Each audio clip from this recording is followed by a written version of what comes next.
Will you come up?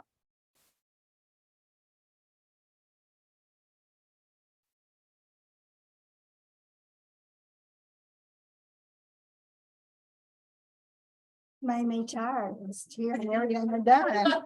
You're a busy lady. I go to school a lot because I like to go to school. I like to learn. And I think as we age, we are still curious. We continue to be curious.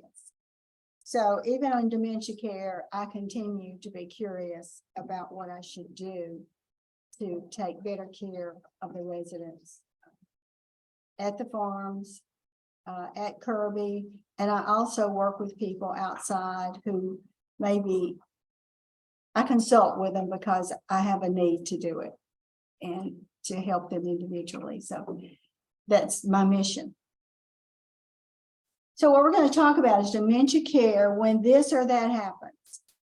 And this is a presentation of a 40-year collection of thoughts, quotes of residents, families, co-workers with a touch of wisdom. Also from authors, movies, books, whatever. I write things down. I wrote something down this morning. And it had to do with the importance of touching someone so they know you care. And I'm going to get into that a little bit later. So I took my phone. I have over 2,000 quotes and things in my phone that I keep. Okay, so some of you know each other, some of you don't. So the best way for us to start is I want to see how good your handshake is. So if you just turn around, handshake with somebody, because you got to have a good one. It's got to be good and strong and warm and meaningful, because that is the first touch we have with someone we don't know. Will be that handshake. Okay. So once upon a time, a wise woman said this to me. It was actually in 1983. She said, "Now, Annette, and I'm from Mississippi," and she said it the right way. There's no such thing as a sweet older woman or a mean older woman. There's a sweet older woman that got old and a mean older woman. And so I had come from an academic setting and actually had taught the older adult. And so I was pretty sure that I knew just about everything anybody needed to know, because I had taught nursing and I had studied it. So after about a month there as the first nurse at Kirby, I put the books away and decided that the best teachers would be the residents, the families, and the staff there. So it's worked well for me to do that. So what we're going to think about today are 4 things. I'll keep going back to these, and then I have one thing that I discussed yesterday that I just keep saying over and over and over, because I have to have a foundation to work from. I'm sporadic on things, but if I got a good foundation, I know that what I'm going to do is probably going to turn out better for the resident I'm dealing with. So the first thing, there's the relationship and need for balance between the environment and the resident is extremely important. And she mentioned that I help with the design. I have evidence-based reasons as to why everything was designed the way it was designed in healthcare. I did not participate in IL, but I did in healthcare. And everything just has a reason as to why it was done that way. And it was done so that the resident could better adapt to the environment that they're in. Not me adapt, but I adapt to them, the environment adapts to them. How our mind and body language impact the responses of others. And it does. So on the way here, I noticed people in the cars as they were coming here, and they did not look happy. I looked, then I didn't go, I went from happy to, well, maybe they look content. I didn't get much of that. And then I went to, maybe they just are comfortable and I did see some people comfortable in their vehicles. I was very comfortable, and I decided to smile at everybody that was to the left or the right of me. And then fine tuning our personal communication skills and personal style as a dementia caregiver. And I put that in there, but I think and I hope that you can take at least one thing I give you today and apply it to your business. Because people with dementia are just like us. They just can't adapt to their environment like we can. Their responses are very logical based on the capability they have to adapt at that moment. So when I look for logic, sometimes when I'm dealing with residents directly, I find a great deal of logic in what they do based on the information they have and the information they can process. So it's not strange to me, some of the things they do or say. And then adapting to unpredictable situations that result in the resident and the staff feeling uncertain and maybe unsafe. And that is why mostly what I'm going to cover with today is in the moment. So I'm not going to go over a lot of history on how you get there and a lot of theory and all that. It's just in the moment. And we all have in the moment times. That's why I think some of the things I share with you, you can use with your customers, especially when you find them, in quotes, challenging. So the question, how we're going to look at dementia care today, the answer, we're going to use the wisdom principles, and they're very simple.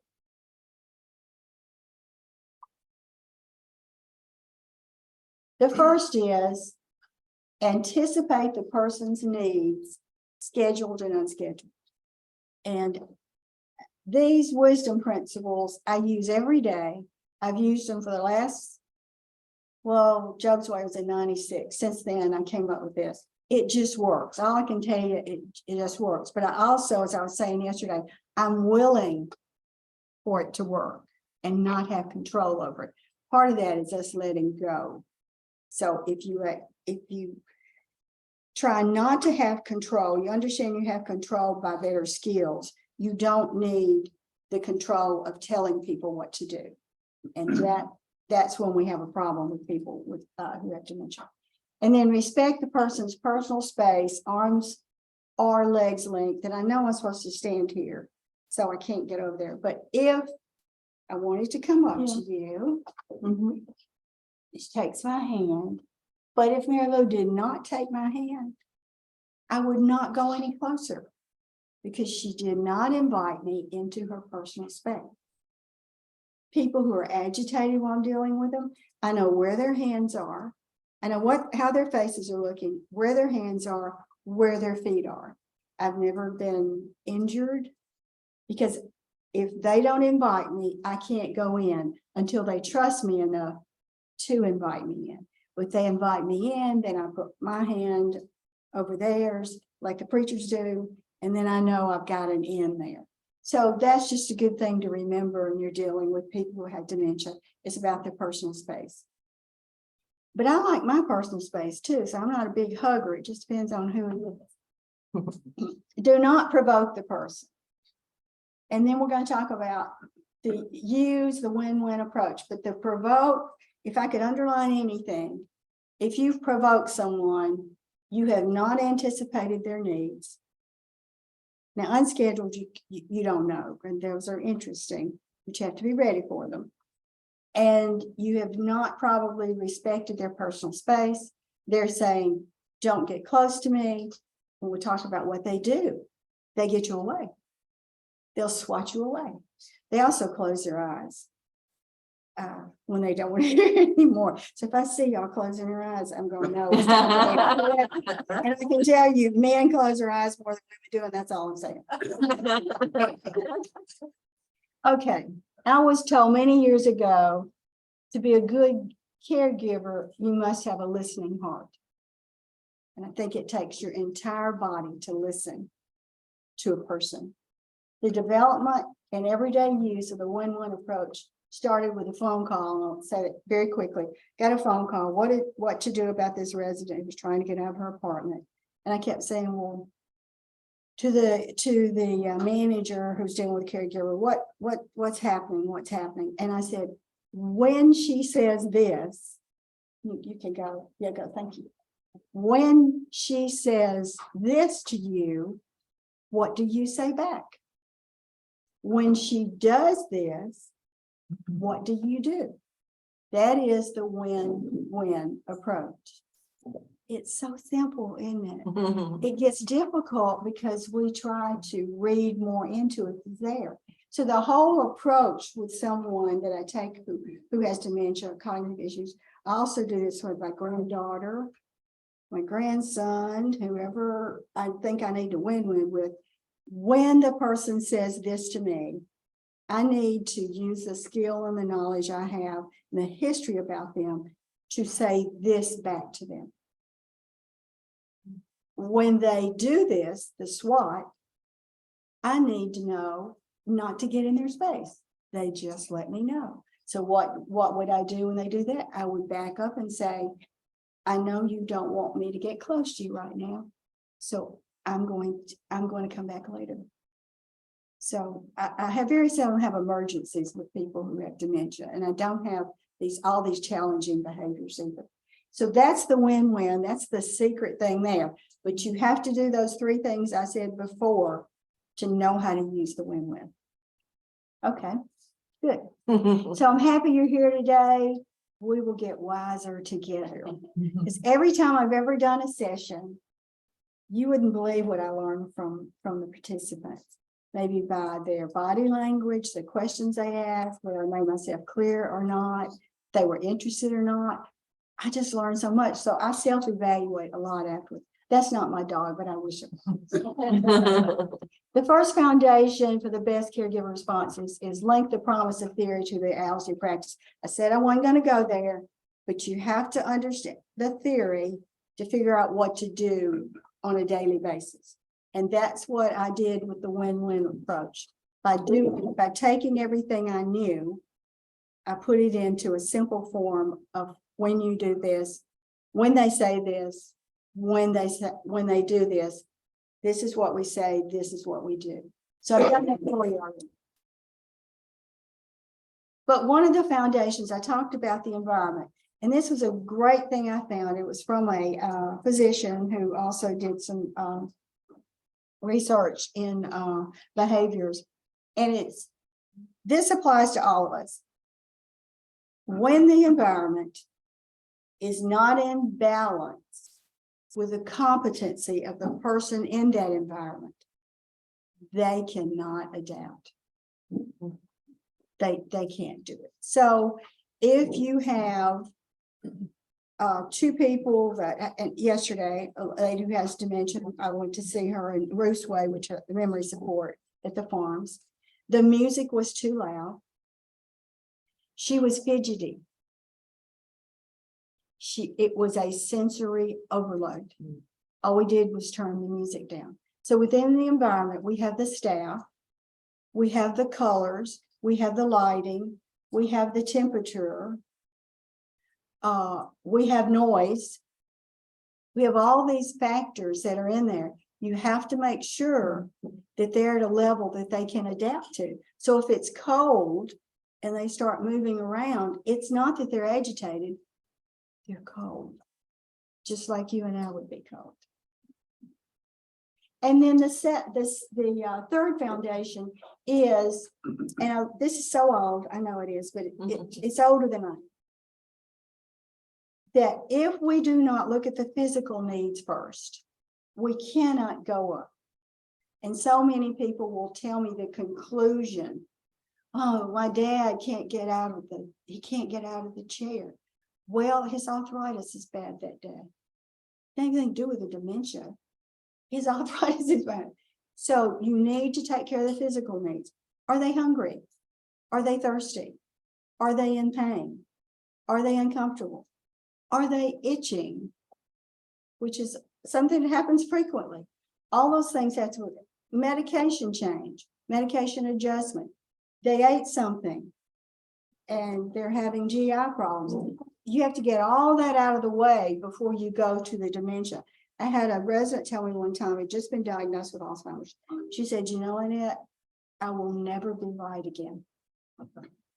No one will ever believe what I say. Because when they find out I have Alzheimer's, they will think I don't know what I'm saying.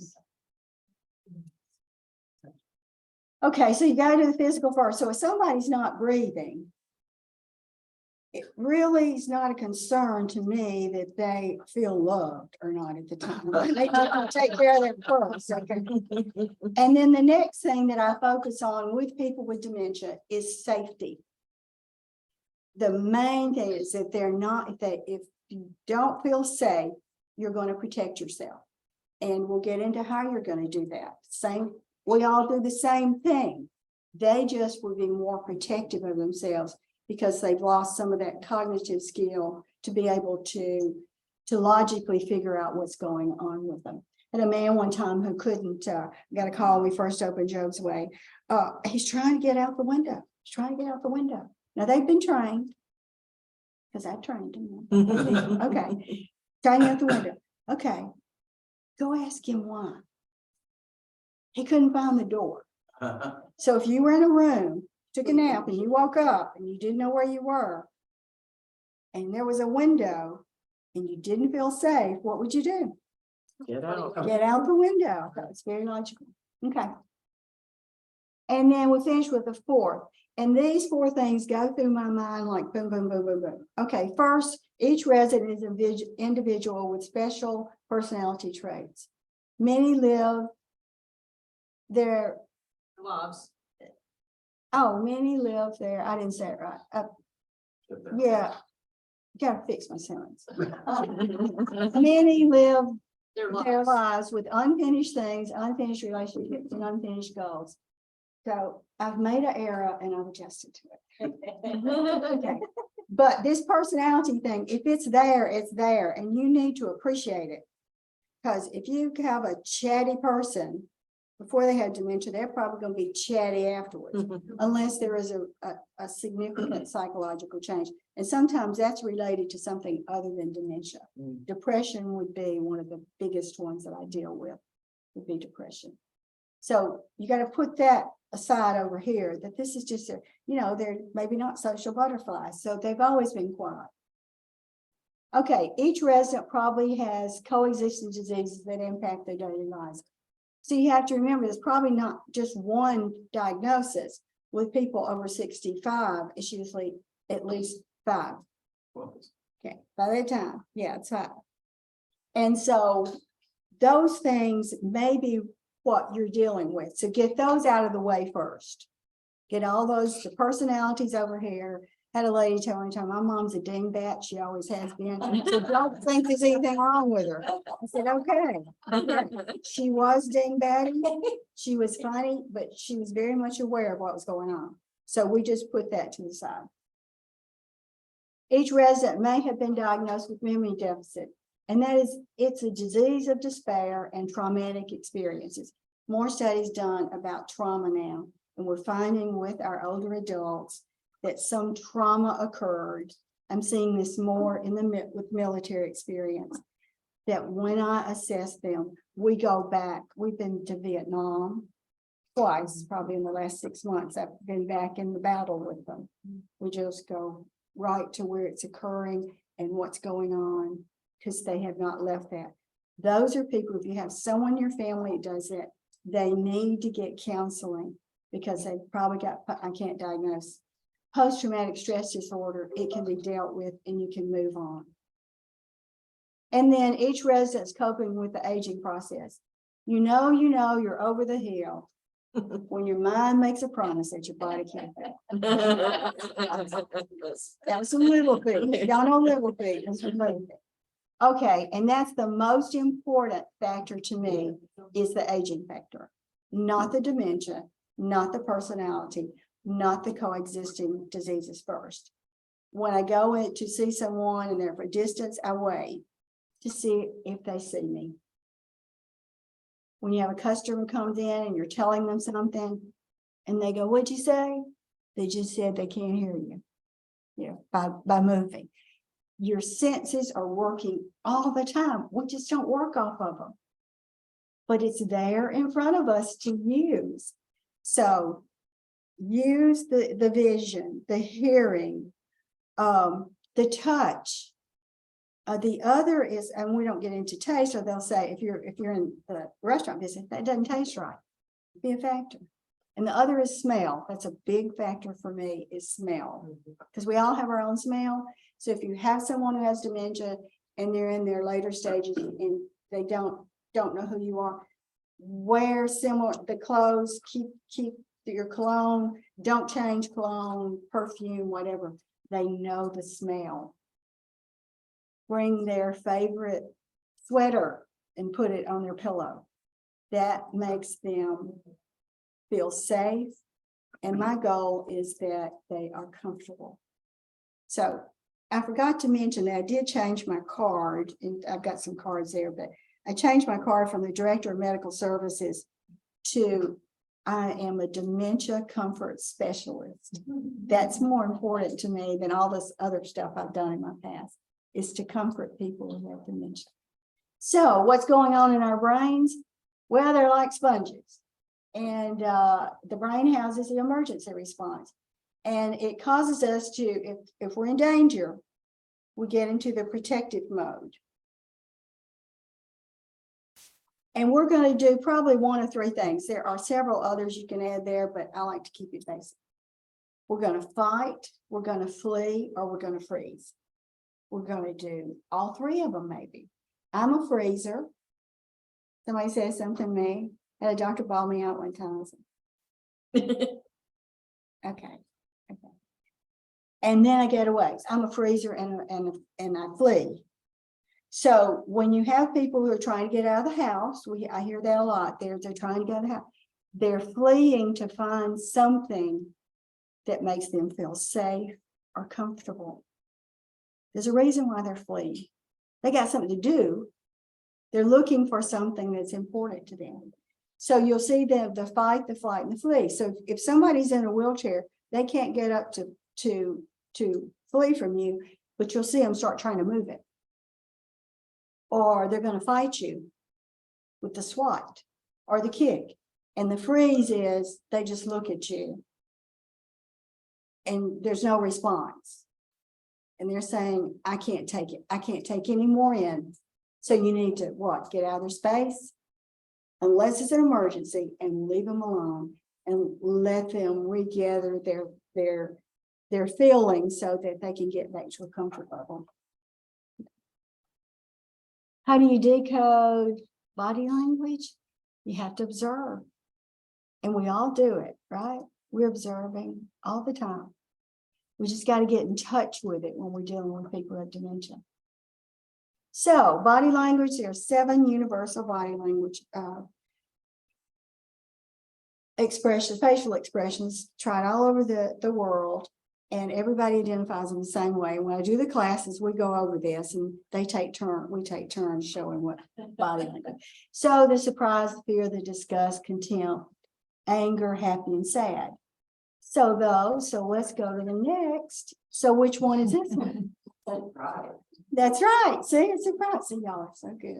It's a surprise. All right, what's the next one? Disgust. Yeah. Mm-hmm. Sad. Fear. Anger. Angry. Contempt. Contempt. Happy. See, you know that. So when you're walking up to somebody and they have those facial expressions, why do you not pretend they're not there? Because they're there. So, and you can help me watch the time. Okay. Because I was in a meeting yesterday and there was a person who had experienced a recent loss and someone was trying to comfort them. Well, they're still grieving. I saw it. I saw the tears some. I saw the shuffling papers. The other person was trying to help and say, well, maybe you could do this. And maybe you could do that. He was shuffling his papers. It just kept on. And I just patted his arm and I said, it's okay. Today, you don't have to do anything, do you? No. So we changed the subject. But it was so obvious from his face. The person meant well, but it was just constant boom, boom, boom. And he kept, what he did, he just shut down. He was frozen. Okay, some of the challenging behaviors, I'm not going to go into all of them. You hear about combativeness, sundowning, and who, I might sundown. Because toward the end of the day, I'm not as happy. I'm not as easy to get along with. You get I tired don't and hungry. feel good. Yeah, I don't feel good. And so I think that's a pretty normal thing. It's an old term. It's not one I really like to deal with. And then wandering or walking about, I believe that people are walking about looking for a place, a person, a thing, or a thought. And you need to just ask them what it is. Where are you going? Well, I got to go home. Why? Well, my husband's there. They just told you where they're going to go. It's not that they're trying to get away from you. They're going to some person who makes them feel safe and is comforting to them. And apparently we're not doing it at that moment. So we need to bring them back, and we won't go into therapeutic fibbing, but I do believe that. Okay, and then inappropriate personal needs, behavior, and sexual expressions. I could have a whole class on that. I don't go into that, but not everything that people do with their hands is sexual. That's about all I'm going to say about that. It's not. If you're itching, you scratch. So that doesn't mean it's a sexual thing. Okay. And then we go back to the adaptation model, because once again, knowing some of the things I've talked to you about, if the environment is not in balance with the person's competency, they cannot adapt. And as a caregiver, it's my responsibility and my honor to provide an environment that they don't have to adapt to. And simple things we can do so that they can adapt. Turn the TV down if it's not here.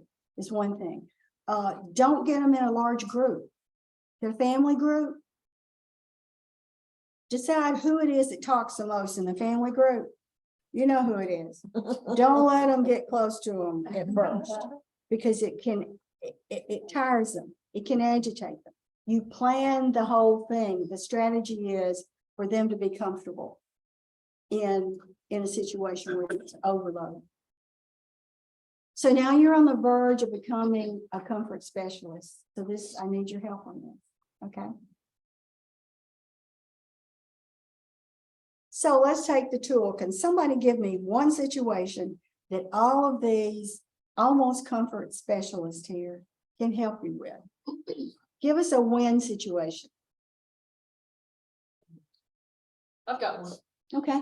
My mother was diagnosed with Lewy body dementia.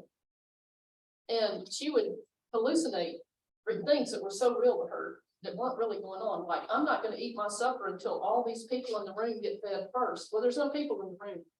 But I learned to just go along with what she said. I said, Mama, I can't see those people, but I know you can. And I know it's important to you that these people eat. What if I opened up the refrigerator and we showed them all of those Tupperware bowls that have the food in them and just invite them to heat them up in the microwave? Would that be okay with you? She said, you know what, Joe, I know they're really not there, but they're real to me. And she told me, she said, I really appreciate that you understand that this is what I see. And yes, I'm fine with you opening the refrigerator so she would eat. And that's wonderful to say that. And that is giving up this, there's nobody there. There's nobody out there. Well, it is real, and you cannot, what I studied, you cannot change someone's delusion or their hallucination. So that with the two veterans, we went into war, I was right there with them and asking them what was going on.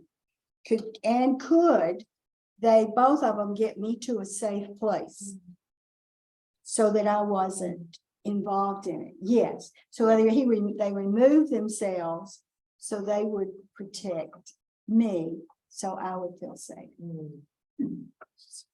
That's great. So let's go back. So the relationship and need of balance between the environment and the resident. So that's when we get to that adaptation model. The balance has got to be there. how our mind and body language impact the responses of others. And I just use facial expressions, but when I do the classes, we have to stand up and give our signature body move. And it depends on what I said. Well, tell me what you do when you're angry. Now, ladies, all I can tell you is this is the most common one. So I'm thinking, especially if it's a nurse and she's in charge, I have to think. Fine tuning our personal communication skills as dementia caregivers, your personal style.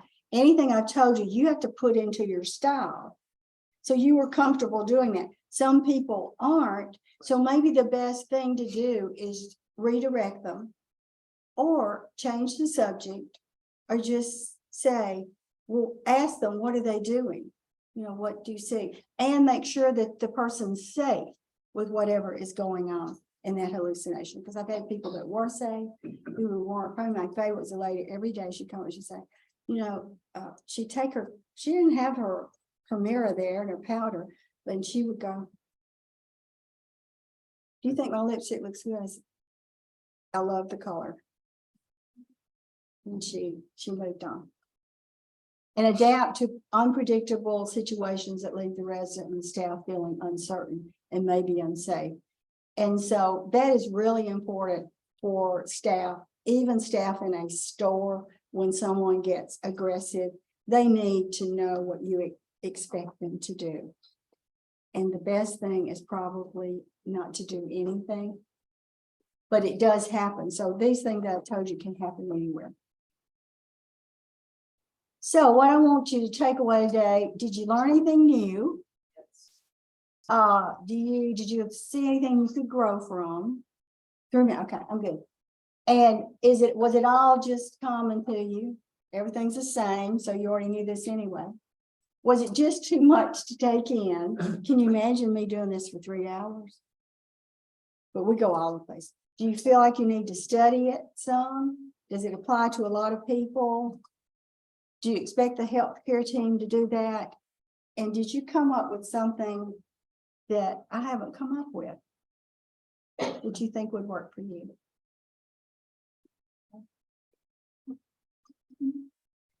So that's my own thing, but we can pass that.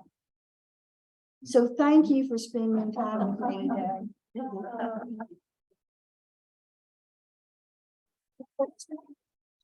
Right, we have time for questions. How would you best coach a family member who may not be as flexible to adapting to the other person's behavior? I'm going to use the 3 magic words. I'm not a marketing person, but I understand these are the 3, and I do use them. Tell me more, because I've got to find out what about their personality. I've got to find out if they have an illness. I've got to find out if they have any cognitive issues, which I do sometimes with spouses, and also where they are in the aging process. The relationship with that person, that's past, I can't change it. But I keep giving them options until I give them more than one option that they would be comfortable with.